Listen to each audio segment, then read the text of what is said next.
देख रहे हैं अवाम के उठाए गए सवालात, हालत हाजरा पर तबसरों, तज्जियों, खबरों पर मुहित प्रोग्राम न्यूज लाइन रिदा सैफी के साथ।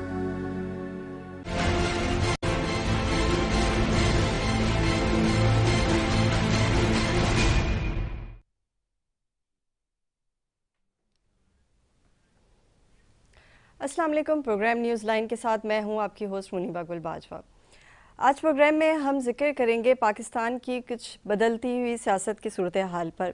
पाकिस्तान की सियासत में मुल्क की तरक्की, आवाम की भलाई के बारे में बहुत कम सोचा जाता है, इसकी कोई अहमियत नहीं होती। अहमियत होती है तो इस बात की होती है कि अपोजिशन क्या कर रही है और हुकूमत क्या कर रही है।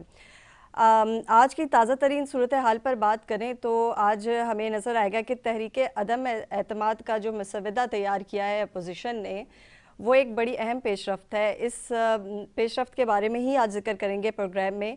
80 से ज़ायद अपोजिशन अरकान ने इस पर दस्तखत किए हैं और ये भी दावा किया गया है अपोजिशन की जमात की तरफ से कि हुकूमत के 24 अरकान भी शामिल हो सकते हैं इस तहरीक में।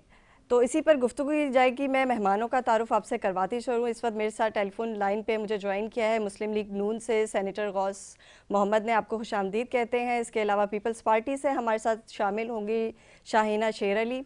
तहरीक इंसाफ से हमें सीनियर रहनुमा ज्वाइन करेंगे गुल मोहम्मद रिन साहब।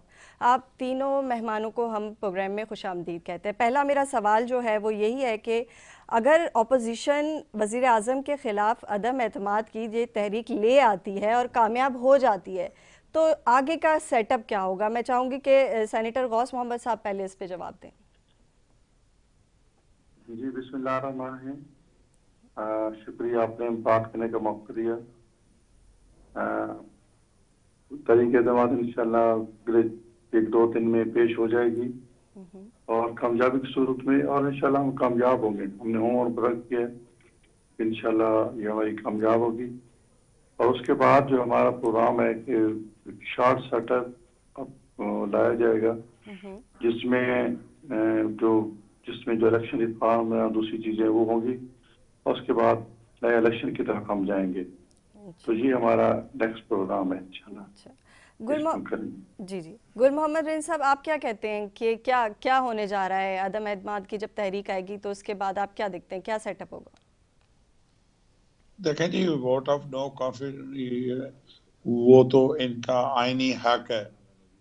हमने कभी इनको नहीं रोका कभी कि आप वोट ऑफ नो कॉन्फिडेंस ना लाएं, लेकिन ये जिस तरीके से कर रहे हैं या जिस तरीके से ये मूवमेंट चला रहे हैं, एक तरफ तो लॉन्ग मार्च चला रहे हैं, दूसरी तरफ वोट ऑफ नो कॉन्फिडेंस की बात कर रहे हैं, और बगैर किसी इशू के, बगैर पूरे सिंध का जो सिंध हुकूक मार्च से वापस आया हूँ, अभी मैं रास्ते में हूँ जहाँ आपसे मेरी बात हो रही है। हम इनसे पूछते हैं कि कितना अरसा रह गया असेंबली का जो आप वोट ऑफ नो कॉन्फिडेंस। अगर इनकी अवाम में मकबूलियत है, अगर इनकी कुछ कंट्री में कुछ से है, तो ये वेट करें 1 साल का, उसके बाद ये आए इलेक्शन में और अवाम से वोट मांग लें। इस वक्त मैडम मैं आपको बता रहा हूँ, ये पाकिस्तान को इस तरह धकेल रहे हैं तबाही की तरफ। जंग हो रही है, हमारे बॉर्डर पे अफगानिस्तान इशू हो रहा है, तीसरा ईरान इंडिया का मसला हो रहा है, और इस दौरान वोट ऑफ नो कॉन्फिडेंस की जरूरत क्या पड़ी है इनको? और कौन वजीर आजम बनेगा? मैं तो पहले गौस साहब बहुत एक मैच्योर सियासतदान है, मैं पूछ रहा हूँ भाई वजीर आजम आप किसको बनाएंगे? मेरा ख्याल है कि जुमे हफ्ते को एक बनेगा, आतवार को तीसरा बनेगा, हफ्ते में 7 प्राइम मिनिस्टर इस कौम को ये देने वाले हैं। हमें इनसे कोई डर नहीं है, कोई खौफ नहीं है, ये अपना आईनी लेकिन हक गुल मोहम्मद इस्तेमाल साहब मुझे ये करें। बताइएगा कि कुछ अरसे से तो हम ये भी सुन रहे थे, कुछ बातें ऐसी भी आ रही थी हवा में, सुनी सुनाई बातें ये भी आ रही थी कि -1 का कोई फार्मूला चल रहा है, फिर ये तहरीक अदम एतमाद की बात शुरू होने लगी। तो चल तो काफ़ी अरसे से रहा है कि हुकूमत के ख़िलाफ़ कोई ना कोई तहरीक उठाई जाएगी। लॉन्ग मार्च देख लें आप, पीपल्स पार्टी का लॉन्ग मार्च देख लें, वो पंजाब पहुंच गए। पीटीआई जो है वो, आप लोग जो है वो सिंध में आ रहे हैं। तो ये हो क्या रहा है? मतलब आप लोग अपोजिशन में है, अपोजिशन आपके खिलाफ है, लगता तो ऐसे ही है कि बज़ाहिर आप लोगों की कोई मुफाहमती जो है राब्ते नहीं है। नहीं, मुफाहमती तो हमें उन लोगों से है जो हमारे अलायंस में है। जो हमारे साथ चल रहे हैं, उनके साथ आज भी प्राइम मिनिस्टर साहब की मुलाकात हुई, एमक्यूएम से हमारे राब्ते हैं। लेकिन बात ये मैडम, मैं आपको बताना हूँ, जो गौस साहब भी सुन रहे हैं, कि इस वक्त हालात के मुताबिक हमें फेस करना चाहिए। अगर सपोज, और इंशाल्लाह मैं आपको एडवांस ये मुबारकबाद दे रहा हूँ कि वोट ऑफ नो कॉन्फिडेंस इनकी फैल जाएगी, और हमें ये फ्री चांस दे रहे हैं कि हम 2023 वाली इलेक्शन में भी हम स्ट्रांग जाएं और एक दफा फिर इमरान खान प्राइम मिनिस्टर रहेगा। लेकिन जहां तक बातें हैं, अगर आपको याद है, कभी लॉन्ग मार्च हो रहा है, कभी पीडीएम बन रही है, कभी पीडीएम टूट रही है, कभी जरदारी और अपना शहबाज शरीफ एक दूसरे को गालियां दे रहे हैं, फिर गले मिल रहे हैं। तो कोई विजन नहीं है, कोई सोच बिल्कुल नहीं सही है, कह रहे हैं गुल मोहम्मद साहब। एक मिनट के लिए मैं ना एक कमेंट लेना चाहूंगी सेनेटर साहब से। सेनेटर गौस साहब, जैसे कि गुल मोहम्मद रिंद साहब कह रहे हैं, कभी पीडीएमए बन रही है, कभी अलायंसेस हो रहे हैं, अपोजिशन में बातें चल रही हैं आपस में, लेकिन ये तो हम काफ़ी अरसे से देख रहे हैं। लेकिन असल मुद्दा क्या है? आपको गवर्नमेंट से ऐसे कौन सी चीज़ों पे एतराज़ात हैं कि अभी अब सिर्फ 1.5 साल रह गए कि हुकूमत अपना टेन्योर पूरा ना करे? देखिए जी, हमारी तो यही ख्वाहिश थी कि ये 5 साल पूरे करें, लेकिन आवाम की अब चीखें निकल गई हैं महंगाई की वजह से। और इतनी महंगाई आपको भी पता है, और उसमें फिर दूसरी की कोई गवर्नेंस नहीं है, कीमतों पे कंट्रोल कोई नहीं है। अगर हुकूमत ने 10 रुपये पेट्रोल कम किया तो क्या वो कीमतें कम हुई हैं? आवाम तक तो कुछ 1 पैसे का फायदा भी नहीं पहुंचा। तो इसलिए हम चाहते हैं कि ये लोग नालायक है, इनको घर भेजा जाए। अब हम आवाम हुकूमत से तो मायूस थे ही, अगर हम आगे ना आए तो फिर आवाम हमसे भी मायूस हो जाएंगे। लेकिन पीडीएमए बनी थी, जैसे गुल मोहम्मद रिंद साहब कह रहे हैं, तो पीडीएमए बने हुए भी काफ़ी अरसा हो गया है। मौलाना फजल रहमान का रोल हमने देखा, शहबाज शरीफ साहब का रोल देखा, इसके अलावा हमने और अपोजिशन की जमातों का रोल देखा, हमने आसिफ अली जरदारी साहब का रोल देखा है, बिलावल का देखा है, मरियम नवाज़ का देखा है। लेकिन कोई ऐसा फ्रूटफुल नतीजा तो सामने नहीं आया ना हुकूमत की परफॉर्मेंस के ऊपर। अगर बात भी होती है तो वो सिर्फ बात बराए बात होती है, तनकीद बराए तनकीद होती है, रिजल्ट कुछ भी नहीं है। मैडम, बात ये है कि हम 20 सितंबर 2020 में हमारा इत्तेहाद बना था। हम 4-5 महीने इकट्ठे रहे, सैनिक इलेक्शन में जो है हम तक इकट्ठे रहे। हमने अपनी सीटें बचाई और सीटें हासिल की सेनेट की मेंबरान की, और बल्कि हमने एक सीट जो हुकूमत की थी हमने हुकूमत से छीनी। हमारा एक सेनेटर जो था वो इनसे मतलब वैसे तो हुकूमत का बनना था, लेकिन वो भी हमने सीट एक छीन की। हमारे तो ताकत में इजाफा हुआ था।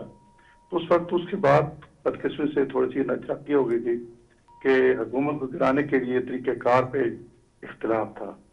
अब तो 5-6 महीने के बाद या 7-8 महीने के बाद हम दोबारा एक पेज पे हैं, और हमारा वन पर एजेंडा है कि हमने हुकूमत को घर भेजा है।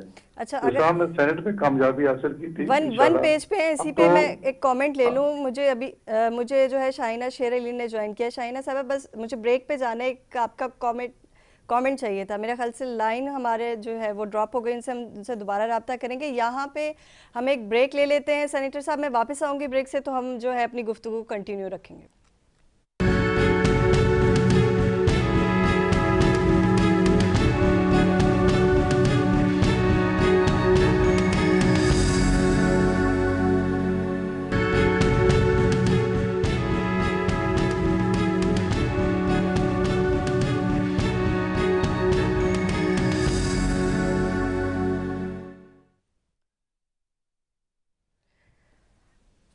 Welcome back. ब्रेक पे जाने से पहले हम सेनेटर साहब से गुफ्तगू कर रहे थे। सेनेटर साहब, हमने जब बात की गुल मोहम्मद रिंद साहब से, वो भी मेरे साथ लाइन पे मौजूद है, उन्होंने कहा कि वोट ऑफ नो कॉन्फिडेंस जो है वो ये मसला ख़त्म हो जाएगा, ये जो तहरीक अदब एतमाद है इसमें अपोजिशन हार जाएगी। आपको क्या लगता है?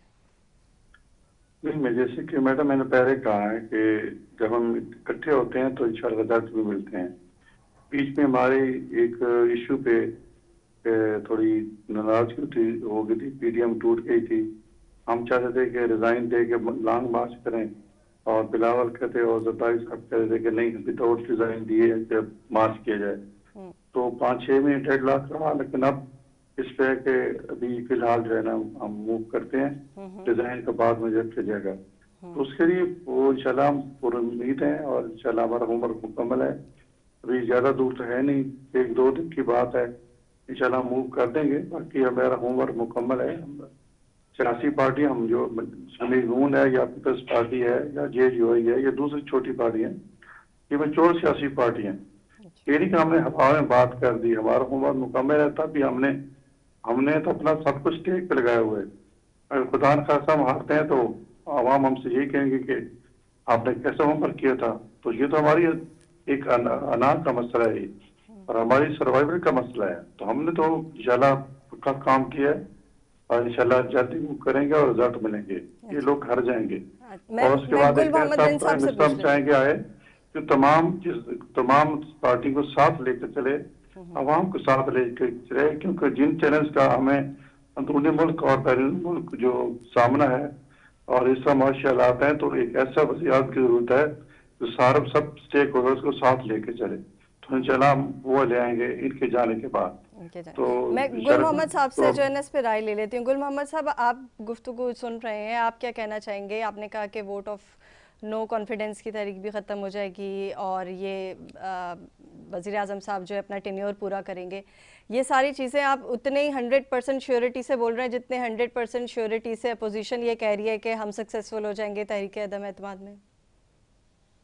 देखिए मैडम, मैं साहब से और आपसे बड़े अदब से ये बात पूछूंगा, जब ये लोग लॉन्ग मार्च पे इकट्ठे नहीं है, एक लॉन्ग मार्च अभी जा रहा है, एक लॉन्ग मार्च होगा 23 मार्च को। अच्छा चलो, अगर ये इकट्ठे हैं तो पीपल्स पार्टी के लॉन्ग मार्च को सपोर्ट करें ना। वो तो आप देखें, रिपोर्ट देखें, जैसे ही पंजाब में दाखिल हो गए तो चंद 100 लोग हैं उस लॉन्ग मार्च में, कोई लोग नहीं है। और सिंध से किराए पे लिए लोग जिनको 10-10 हजार रुपए और गाड़ियां दी गई, वो लोग लॉन्ग मार्च के साथ हैं। तो भाई आप अगर एक काज के लिए इकट्ठे हैं, वोट ऑफ कॉन्फिडेंस तो आता ही रहेगा, पहले लॉन्ग मार्च तो कामयाब कर। लेकिन कल जब हम गुफ्तगू कर रहे थे लॉन्ग मार्च के हिसाब से, जब रहीम यार खान पहुंचा था पीपल्स पार्टी का काफिला, तो उन्होंने कहा था हजारों लाखों की तादाद में लोग हैं और मीडिया ने थोड़ी बहुत कवरेज भी उसकी की थी। लेकिन एक और शिकवा उन्होंने ये किया था कि पंजाब में जब वो एंटर हो रहे थे कंटेनर लगा के बंद कर दिए गए। अगर मीडिया की जो आंख बड़ी तेज है, अगर मीडिया की आंख बड़ी तेज है, मीडिया आंख से देखे कि कराची सिंध से जो गाड़ियां निकली हैं वो अभी तक लॉन्ग मार्च के साथ हैं, वो ज्यादा है या पंजाब से ज्यादा है? ये इकट्ठे नहीं हो सकते। इनका वजीर आज़म एक नहीं है, इनके मिनिस्टर एक नहीं है। हाँ, सिर्फ एक पर्सनल इन्होंने ले लिया है इमरान खान साहब को, लेकिन इमरान खान के साथ अवाम है, इमरान खान के साथ दुनिया की इस वक्त एक बहुत अच्छी फॉरेन पॉलिसी वो चला रहे हैं। रशिया से अभी वो एक बहुत अच्छा विजिट करके आए हैं और हमें उम्मीद है इंशाल्लाह, ये 2 दिन कह रहे हैं ना, अगर ये 10 दिन भी वोट ऑफ नो कॉन्फिडेंस पेश की ना मैडम, मैं आपके चैनल पे आके गौस साहब से माफी लूंगा। ये इस तरह लड़ते रहेंगे।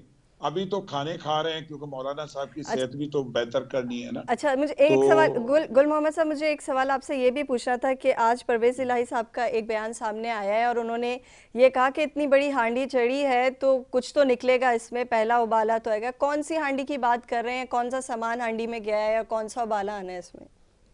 देखिए, हांडी दोनों तरफ से कुछ ना कुछ हो सकता है। लाजमी नहीं कि हमारे मेंबर या उनके मेंबर, वो उनके मेंबर भी टूट सकते हैं, हमारे मेंबर भी टूट सकते हैं। ये तो ऑन फ्लोर पता चलेगा। देखें, अभी भी हम इनको समझा रहे हैं, अभी भी इनको कह रहे हैं कि आइन से छेड़छाड़ मत करें। अगर आप वोट ऑफ नो कॉन्फिडेंस ला रहे हैं तो गौस साहब के पार्टी का ये हक है, ले आए। हम भी अपने वोट शो करेंगे। अभी वोट इनको शो करने हैं, हमें नहीं करने हैं।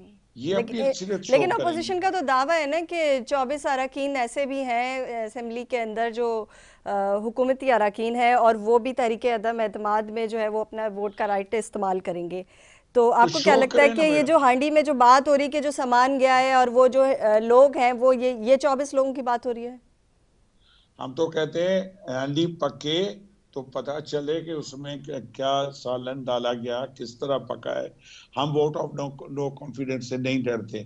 हम सिर्फ ये कहते हैं कि ये इस तरह अगर 4 साल 3 साल 2.5 साल में हुकूमतों को तोड़ा गया और इस तरह रोडों पे आके गैर जरूरी एक हुकूमत को हटाया जा रहा है या उसके खिलाफ एक तहरीक चलाई जा रही है, तो कल और हुकूमत आएगी तो इनके खिलाफ करेगी, और 1.5 साल में या 1 साल में ये कौन से तीर मारेंगे। और वजीर आजम का नाम तो बताएं पहले। गौस साहब को मेहरबानी, बड़े मोतबर आदमी है, बोले प्राइम मिनिस्टर कौन बनेगा। पूछ लेते हैं तो ना गौस साहब, हाँ, बताएं अब कौन होगा नेक्स्ट प्राइम मिनिस्टर? अगर इमरान खान नहीं होते तो आप लोग क्या चाहते हैं कि कौन हो प्राइम मिनिस्टर फिर पाकिस्तान का? देखिए जी, आपको पता होगा कि बिलावल साहब ने कहा है कि जी बेशक शहबाज शरीफ वज़ीर आज़म बन जाए, और हमारी पार्टी की तरफ से पेशकश है कि बिलावल बन जाए। तो उस पर ये कोई समझता है कि जी ये एक दूसरे के खिलाफ खड़े हो जाएंगे, ऐसी बात नहीं है। मुल्क के हालात ऐसे हैं कि हमारे मुल्क की मुआशी सूरत हाल ऐसी है कि इस वक्त तो सबको कंसेंसस पे चलना है।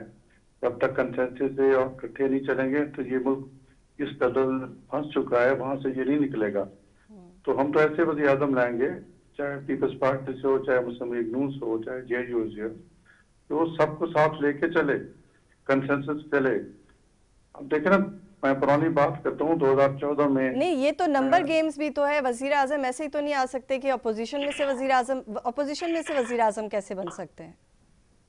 हुकूमत की पीटीआई के पास जो मेंबर है 155 है, ठीक है ना, उनको 17 में बर्खास्त है, वो इत्तेहादियों के हैं, और इत्तेहादियों के बयान आप देख रहे हैं।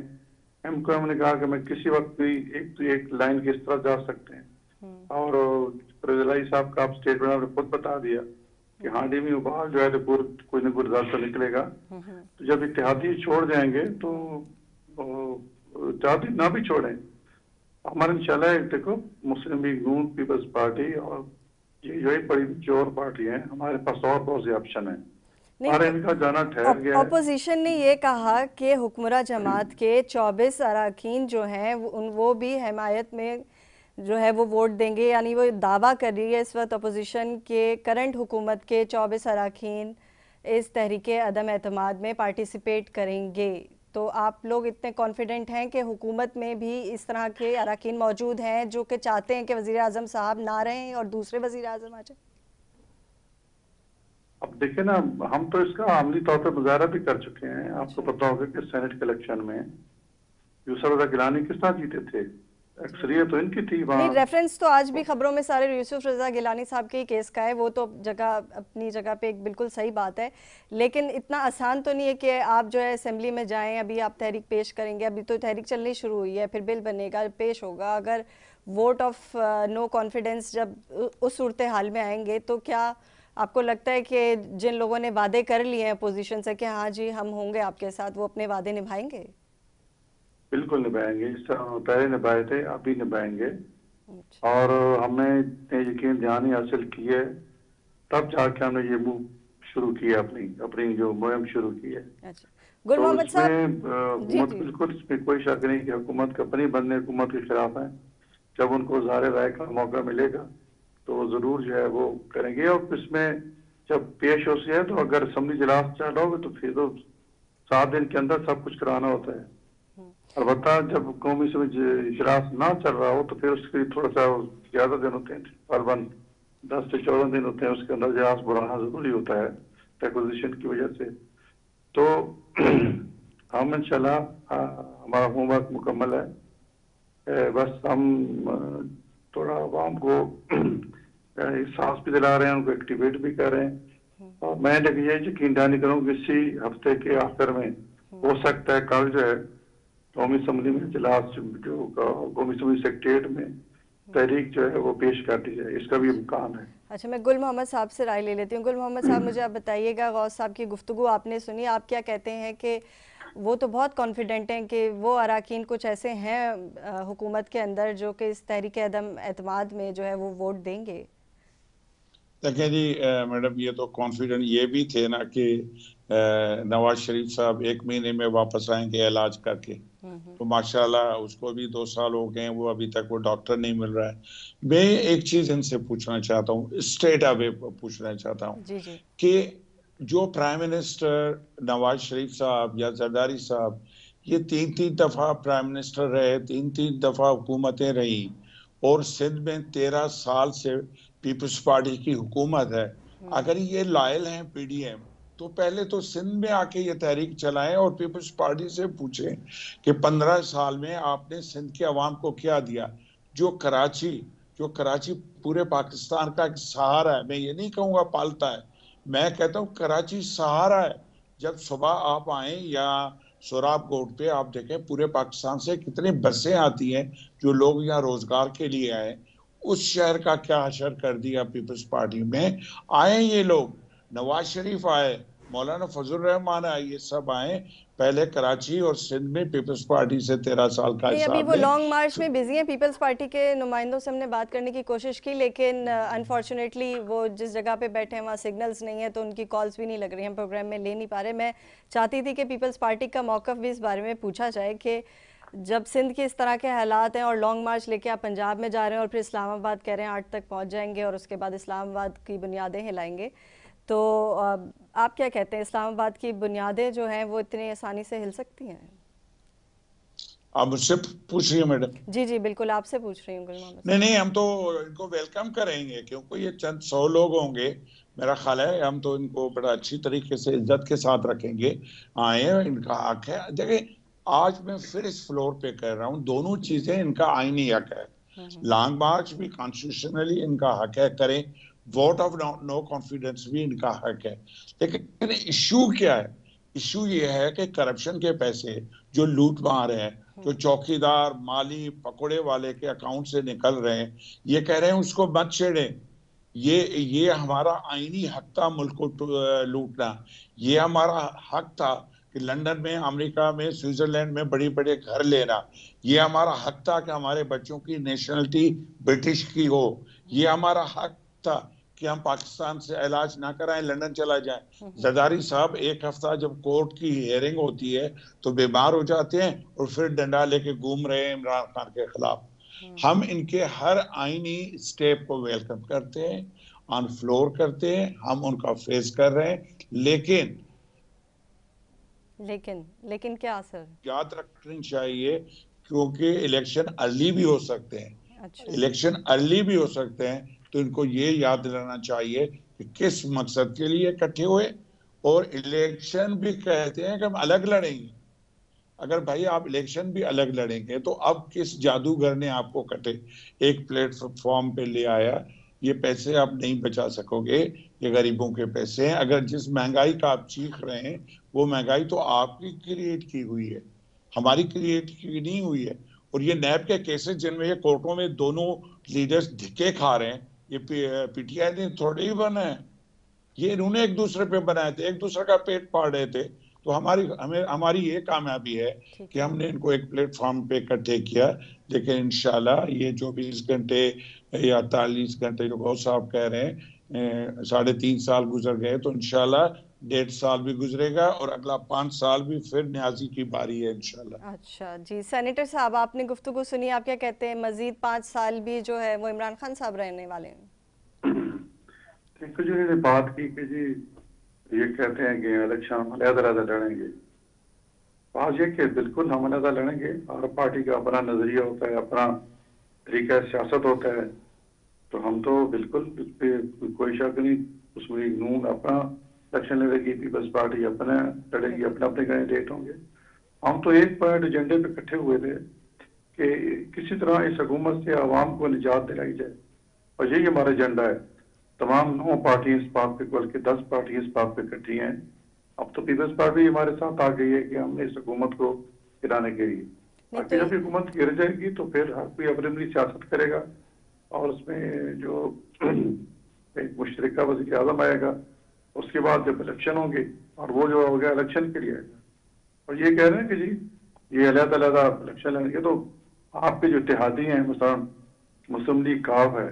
लेकिन सेनेटर साहब, एक मेरा सवाल मेरी अपनी समझ के लिए, मेरी नाकिस अकल के लिए, कि आप ये कह रहे हैं कि हम एक पॉइंट के लिए इकट्ठे हुए हैं कि इस हुकूमत से अवाम को निजात दिलाई जाए, तो ये सारा काम आप 2018-19 में कर लेते, एक दूसरी किस्म की हुकूमत आ जाती, नहीं आती इमरान खान साहब की हुकूमत, पीटीआई की हुकूमत नहीं आती, तब आप लोग अलायंस कर लेते। अब अलायंस करेंगे तो उससे क्या फ़ायदा है? अभी पंजाब के अंदर अगर पीपल्स पार्टी बैठ के वहाँ लॉन्ग मार्च कर रही है और वहाँ से इस्लामाबाद जा रही है, तो पंजाब तो कहा जाता था मुस्लिम लीग नून का है, तो आप वहाँ फैसिलिटेट कर रहे हैं उनको, उनके साथ अलायंस में हैं, मतलब आप लोग आगे क्यों नहीं आए? पीपल्स पार्टी सिंध से निकल के ट्रैवल करके पंजाब आ रही है और पंजाब से जा रही है अब इस्लामाबाद, ये किस किस्म का अलायंस है? ये देखिए जी, हम एक जिम्मेदार सियासी पार्टी है, पोजिशन पार्टी है, और हमने ये स्ट्रेटजी बनाई है। देखो ये नहीं कि अगर खुदा न खास्ता इनका लांगबाजी नाकाम होता पीपल्स पार्टी का, तो हमने भी डेट दे रखी है, तो इसमें हम कर लेंगे और इंशाल्लाह जो कामयाबी है हम किनार होगा। वो तो मेरे ख्याल है 23 मार्च वाले मार्च की जरूरत नहीं पड़ेगी, उससे पहले ही इनका धर्म तख्ता जो है ना वो हो जाएगा। अच्छा, तो एक बात जो मैं कह रहा था कि जी जी ये कह रहे हैं कि जी आप ये तो फिर अलग-अलग इलेक्शन लड़ेंगे। बिल्कुल हम अलग-अलग इलेक्शन लड़ेंगे। आपके जो इत्तेहादी है वो भी कह रहे हैं हम इस हुकूमत के साथ ठहर नहीं सकते, इस हुकूमत का हम बोझ नहीं बर्दाश्त कर सकते। ये एमक्यूएम ने भी बयान दिए और असम्बली काफ ने भी दिए, बल्कि फवाद चौधरी ने जो स्टेटमेंट दी कि हम इकट्ठे इलेक्शन लड़ेंगे, तो कल उनके जो जनरल सेक्रेटरी हैं हमारे तारिक चीमा साहब, उन्होंने बयान दिए तो कि अभी तक तो हमने अदम एतमाद का फैसला नहीं किया कि इनके साथ रहना कि नहीं, इलेक्शन तो दूर की बात है। तो ये एक फिजा बनाते हैं कि जी ये लोग झूठे हैं, ये हैं। देखो हम जिम्मेदार पार्टी है, हम इंशाल्लाह पाकिस्तान बचाने के लिए निकले हैं। अच्छा सर, प्रोग्राम में वक्त कम है, बस मैं एक आखिरी कमेंट चाहूंगी आप दोनों हजरात से। आप मुझे ये बता दें कि 8 मार्च से पहले जब ये इस्लामाबाद पहुंचेंगे, क्या कोई तब्दीली, सियासी तब्दीली नजर आ रही है हमें या नहीं? बिल्कुल नजर आ रही है, कम से कम तरीके से पेश हो जाएगी। अच्छा, गुल मोहम्मद रिन साहब, आपका कमेंट चाहिए होगा इसके ऊपर, कोई सियासी तब्दीली 8 मार्च से पहले नजर आएगी? कोई तब्दीली मैडम नहीं आएगी। मैं सिर्फ इतना कहूंगा कि ये कह रहे हैं कि हम इलेक्शन अलग लड़ेंगे, इनको चाहिए कि अवाम के वोट का इंतजार करें। अगर अवाम ने इनको चांस दे दिया तो 2023 में आके ये फिर मिलते हैं, नहीं मिलते हुकूमत चलाएं, हम अपोजिशन में बैठेंगे। ठीक है, बहुत शुक्रिया दोनों। लेकिन इस लॉन्ग मार्च का या 23 लॉन्ग मार्च का कोई नतीजा नहीं निकलेगा, ये ऑन फ्लोर में कह रहा। कोई नतीजा नहीं निकलेगा। बहुत शुक्रिया दोनों हजरात का हमारे साथ प्रोग्राम में शिरकत करने के लिए। हमारे दोनों मेहमानों ने आज के इस तहरीक अदम एतमाद की जो मसवदा पेश किया है उस पर यह कहा है कि इसका कोई हासिल हुसूल नहीं है, और 8 मार्च को जिसलिए बहुत बड़ी बड़ी बातें की जा रही हैं कि जी इस्लामाबाद पहुंचेंगे और इस्लामाबाद में हुकूमत को गिराएंगे, तो ये तो वक्त ही बताएगा कि 8 मार्च को क्या होगा। इस वक्त मुनीबा गुल और न्यूज़ लाइन की टीम को दीजिए इजाज़त। अल्लाह हाफ़िज़।